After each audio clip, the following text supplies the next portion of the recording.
Welcome back, students. Once again, I'm there with the animal tissues. So far, we have discussed about the various types of epithelial tissues, the muscular tissues, and the nervous tissue. Today, we'll be discussing the connective tissue. Students, you already know that in epithelial tissue, the cells are in layers. In muscle tissue, the cells are in bundles. And in case of nervous tissue, the cells are in chains and further in bundles. But there are no intercellular spaces amongst them. But if we talk about connective tissue, which are the most abundantly and widely distributed tissue, it is having a special feature that all the cells, they are so much scattered apart that there are large spaces between them, and these spaces are called intercellular spaces or interstitial spaces.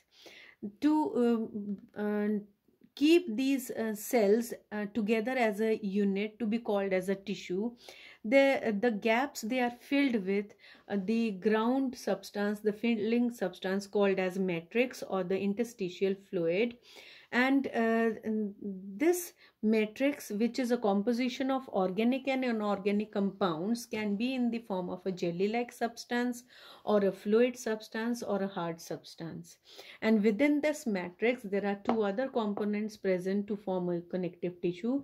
That is, there are various fibers scattered in the ground substance, or various types of cells are present and scattered throughout the ground substance. And these connective tissues, which are providing strength, elasticity, flexibility, and binding all the components of the body together, they are of various types. But let's see what are the types of fibers in it. There are three types of fibers: collagen fibers, elastic fibers, or reticular fibers. Collagen fibers, students, they are bundles of fibers arranged to form the strongest fibers widely distributed in the body. Elastic fibers, they are thin and long, scattered as a network to form to provide elasticity and flexibility in the tissue region. The reticular fibers, they are those collagen fibers which are as bundles and further distributed as a network in the matrix. And all these three types of fibers, they are there in the matrix, performing their specific roles. The various kind of cells are also there in the different type of connective tissues, and all these different type of cells, like the fat cells, fibroblasts, mast cells, cartilaginous cells, chondrocytes, bone cells, osteocytes, lymphocytes, macrophages, and so many kind of cells are widely distributed in the different connective tissue. But these cells, when this individual is in the embryonic stages, they are formed after cell division from the mesenchymal cells. Now let's see what are the types of connective tissue. There are three categories of connective tissue depending upon what is the kind of matrix, the type of fibers, and the type of cells in it. Firstly, connective tissue proper. This is that tissue in which all the three components, matrix, fibers, and cells, are in a evenly distributed manner. They are of five types: areolar tissue, white fibrous tissue commonly appearing as tendons, yellow fibrous tissues commonly appearing as ligaments, adipose tissue, and reticular tissue. Second is the hard connective tissue or the skeletal tissue. As the name indicates, it is hard and tough, and it is mainly having various inorganic minerals in the matrix, along with few proteins. They are of two types: bone and cartilage. Third is the vascular connective tissue, also called fluid connective tissue. As the name indicate, in this, the matrix is having 90% of water. They are also of two types: blood and lymph, depending upon the type of corpuscles in them. Firstly, let's discuss what are the various types of connective tissue proper. There are five types. First is the areolar connective tissue, which is having all the three components in a balanced proportion. Matrix, within the matrix are various cells called the fibroblast, fat cells, plasma cells, neutrophil cells, macrophages to kill the microbes, or the mast cells which are responsible for the secretion of the matrix, or for the production of special secretory substances like the heparin, which is an anticoagulant.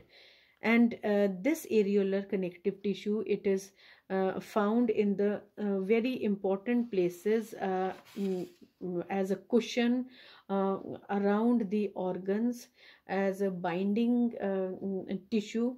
And in this areolar tissue, it is helping to underline the organs, and protecting the muscles, covering, and it is also an integral part of the dermis portion of the skin.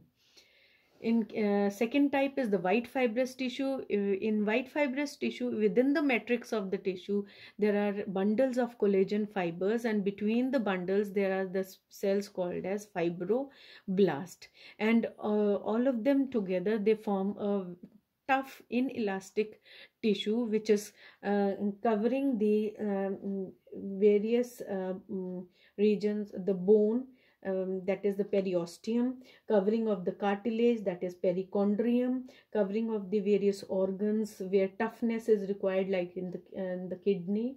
They are also as tendons joining the muscles to the bones for movement.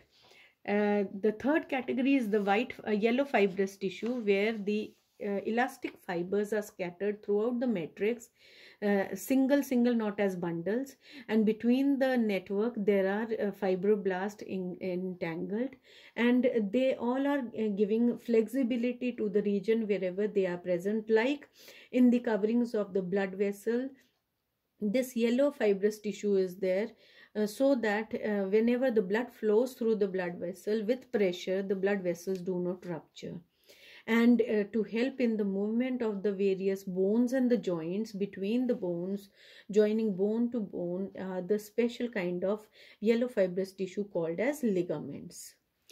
The next category of the connective tissue proper is the adipose tissue. It is a modified form of areolar tissue which is not having any fibers in it. It has the special cells called as adipocytes, which are responsible for storing extra fats of the body, and they are also acting as a cushion, a shock absorbing tissue, or an insulating tissue.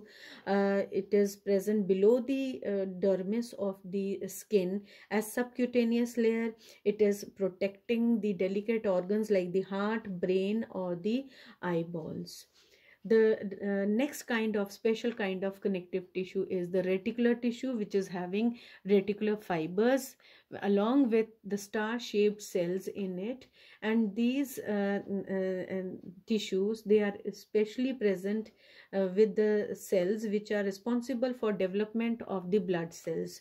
So as they are helping in formation of blood cells, so we can understand they are an integral part of the bone marrow.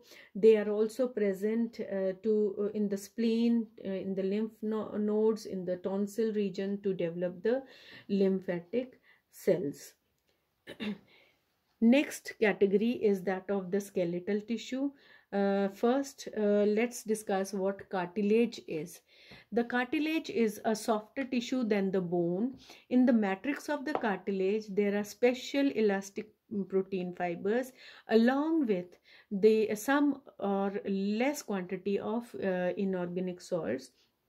And this matrix of the cartilage is having fluid filled spaces which are called as lacunae, and within these fluid filled spaces there are special cells called chondrocytes. These chondrocytes can be either single or in 2 or 4, that means in even numbers in the lacunae. There are no blood vessels, no nerves in the cartilage. The covering of the cartilage is with the special white fibrous tissue called perichondrium from all the sides. The cartilage in the body are of 3 types, evenly distributed. The elastic cartilage, which is present in the pinna of the external ear, epiglottis, and the larynx region. The hyaline cartilage, which is the most widely spread type of cartilage, which is forming an integral part of the rib cage, joining ribs to the sternum. It is also present in the trachea and the bronchi. It is also forming the partition of the nostrils as nasal septum. The third category, fibrous cartilage, it is present at the end of the long bones as a pad and a cushion, and it is also present between the vertebrae in the vertebral column as the intervertebral discs. Next is this second kind of skeletal tissue, that is the bone. To understand the structure and composition of the bone, long bones is more convenient. In case of long bones, at the ends of the long bones there are spongy bones with air gaps. Throughout the length of the bones is the compact bone with no air gaps, and in the very center of the compact bone there's running a long channel or a cavity which is called as bone marrow cavity. And within this bone marrow there are two types of bone marrow. In the center is the yellow bone marrow, which is responsible for storing fats, and at the ends is the red bone marrow, which is responsible for the production of the blood corpuscles. And if we try to take the transverse section of this long bone, we'll be able to see these covering: perichondrium on the outer side, inside is the matrix covering with the blood bone cells and the blood vessels and nerves, and in the very center is the bone marrow. And if we further magnify and take a cut section of this, we will be able to see that the matrix, the compact region of the bone, is covered from outside by periosteum and from inside by endosteum, and in the center the matrix is arranged in layers as well as in rings, and in the very center of these rings are the canal, which is called as the Haversian canal, through which the blood vessels and the nerves are running.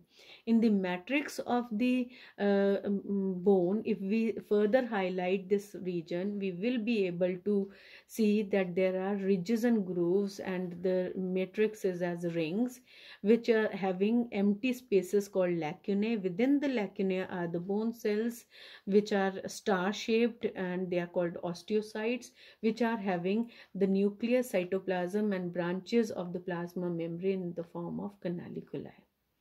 So in the matrix of the bones there are more proteins, more minerals of carbonates and phosphates of calcium, as well as there are proteins called osine, which is less in concentration as compared to the cartilage.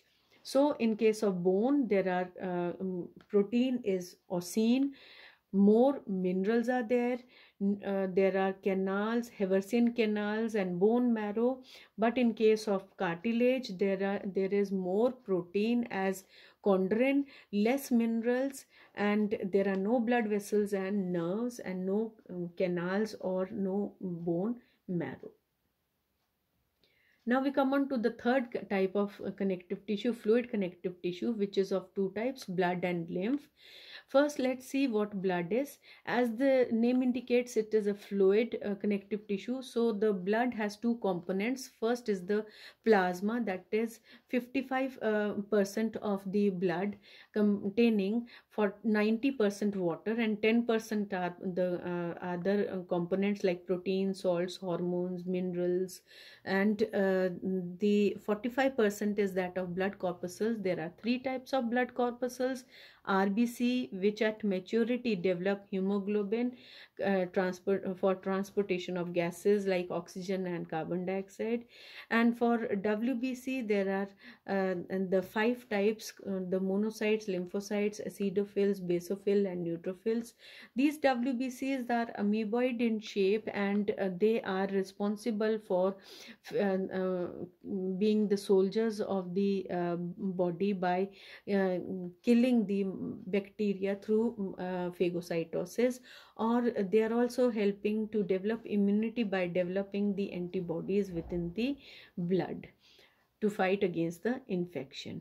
And talking about platelets, they are helping in the preventing the loss of blood through the clotting of the blood at the injury site. So we can say that the blood, which is it is an important transporter and a protector of the body. And second type of fluid connective tissue is the lymph. Students, the lymph is also a fluid connective tissue having the liquid component and the white blood cells and the fat molecules. There are no RBCs, platelets or proteins in it, and this lymph is flowing in the lymph vessels. And this lymph, it is developed from the tissue fluid, which is a fluid around the cells in the tissue and the body organs. So this is what we had in the fluid connective tissue. And now let's sum up with the various functions which are performed by the connective tissue. They connect the various coverings of the body, various layers of the body, like the skin with the muscular tissue and muscles with the skeletal tissue. And they are also connecting the various organs and the organ systems of the body. They are binding like the bones and joined with the bones with the help of ligaments. Muscles are joined with the bones with the help of tendons. They are also giving support and protection to the brain, the heart and the lungs through the skeletal system, acting as an insulator and a storage of minerals and fats, and also helping in transportation. So students, this is all what we had in this connective tissue topic. This brings us to the end of the chapter tissues. Please go through the video very carefully and come up with your doubts in the interactive session. Till then, thank you.